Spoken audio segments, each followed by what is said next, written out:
Pardi national highway number 48 Chandrapur પર ભારેખમ ટ્રેલરે ફૂટ over બ્રિજને લીધો અડફેટે। પારડી પાસે મોટી દુર્ઘટના ટળી, પરંતુ કદાવર સામાન સાથે અથડાતા બ્રિજના પિલ્લરમાં પડી તિરાડો, લોકોની અવરજવર પર ઊભું થયું જોખમ। પારડી નેશનલ હાઈવે નંબર 48 પર ચંદ્રપુર પાસે મુસાફરો અને વિદ્યાર્થીઓની સુરક્ષા માટે કરોડોના ખર્ચે બનેલા ફૂટ ઓવર બ્રિજને એક ભારેખમ પુલર ટ્રકે અડફેટે લેતા ચકચાર મચી ગઈ છે। પારડીના ચંદ્રપુરથી આઈટીઆઈને જોડતા આ સ્ટીલ ફૂટ ઓવર બ્રિજ સાથે સુરત તરફ જઈ રહેલા ટ્રક નંબર NL01AK 3476માં ભરેલા કદાવર સામાનના કારણે જોરદાર ટક્કર થઈ હતી।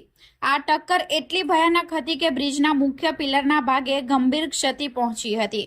આ ઘટનાએ અનેક સવાલો ઊભા કર્યા છે। હાઈવે પર પસાર થતા આવા ઓવર ડાયમેન્શન કાર્ગો વાહનો માટે સ્પેશિયલ પરમિશન લેવી પડતી હોય છે, તો પછી આટલો કદાવર સામાન લઈને નીકળેલા ટ્રકને કોણે પરમિશન આપી?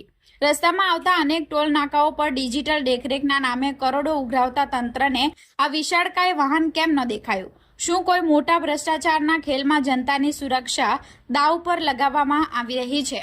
અકસ્માત બાદ હાઈવે ઓથોરિટીના અધિકારીઓ દોડતા થયા છે, પરંતુ બ્રિજના પિલરમાં આવેલી ક્ષતિના કારણે હવે ચંદ્રપુરના રહીશો અને આઈટીઆઈના હજારો વિદ્યાર્થીઓ માટે આ એકમાત્ર સુરક્ષિત રસ્તો બંધ થવાની અણી પર છે।